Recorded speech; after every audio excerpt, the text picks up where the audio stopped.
nomme Fatoumata Traoré, j'ai 20 ans, de nationalité malienne, je suis titulaire d'un baccalauréat général, session de juin 2018. Et actuellement, je viens de finir mes 2 années de cycle préparatoire d'ingénieur à l'Institut africain de technologie et de management, à ETSMA. Au cours de ces 2 dernières années, on a eu à réaliser des projets, 3 projets précisément, 2 projets électroniques et un projet en informatique. La réalisation de ces projets fut vraiment bénéfique pour moi parce que j'ai acquis de bases solides en informatique et en électronique. Alors, ces projets sont réalisés en binôme. Le premier projet que j'ai réalisé, c'était un ascenseur. En première année, c'était un ascenseur qui fonctionne moyennant un smartphone. Je me suis inspirée de l'épidémie Covid-19 parce que dans beaucoup d'hôpitaux, les gens sont obligés de toucher aux touches. Or, c'est un facteur de propagation du virus. Du coup, je me suis dit, pourquoi pas trouver quelque chose qui pourrait être un facteur de la réduction du virus. Et on a pensé avec mon binôme à cet ascenseur-là qui marche avec un smartphone. Alors, le deuxième projet, c'est un humidificateur. Nous l'avons surnommé HumiSmart, c'est-à-dire humidificateur intelligent. L'humidificateur fonctionne moyennant 2 paramètres, la présence de personnes dans la salle et la température aussi. Ce projet, on l'a réalisé afin de contribuer à la réduction du coût d'électricité ici au Mali. Le troisième projet, qui est un projet informatique, est un jeu de cartes que nous avons fait grâce au langage Python. Et le but du jeu, c'est de retrouver les paires de cartes, les bonnes paires de cartes.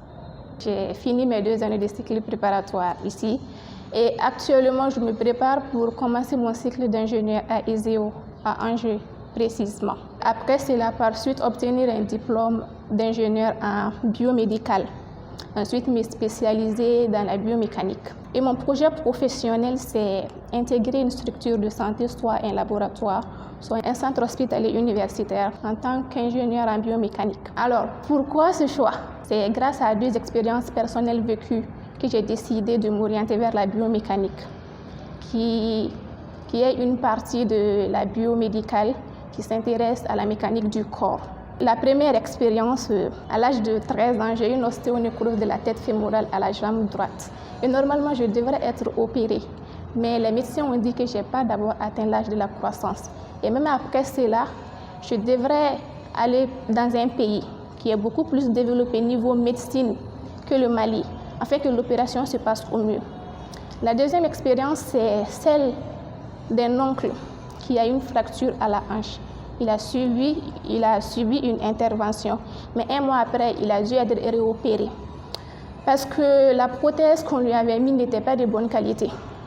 Et j'ai trouvé cela vraiment dommage. Je trouve cela encore vraiment dommage que le Mali, avec plus de 2 millions d'handicapés, soit 15,2% de la population malienne, ne puisse pas assurer à ces personnes la santé dont ils ont besoin. De ce fait, j'ai décidé de m'orienter vers la biomécanique afin de contribuer à mon échelle à l'avancée des recherches biomédicaux ici au Mali. Alors, après ma formation en France, je compte revenir ici au Mali, très certainement, parce que mon projet professionnel il est adapté au Mali. C'est un projet personnel qui me tient beaucoup à cœur et qui me concerne personnellement, qui concerne aussi beaucoup de Maliens. Parce que je trouve ça vraiment dommage que nous savons tous très bien que tout le monde n'a pas la même situation. Du coup, s'il faut qu'à chaque opération chirurgicale, il faut se déplacer de pays en pays, voire de continent en continent. Or, les moyens ne sont pas là. Du coup, ça sera vraiment difficile et j'aimerais remédier à ces problèmes ici au Mali. J'aimerais, comme je l'ai tantôt dit, contribuer à mon échelle à l'avancée de ces pays, au développement de ces pays et grâce au progrès du biomédical.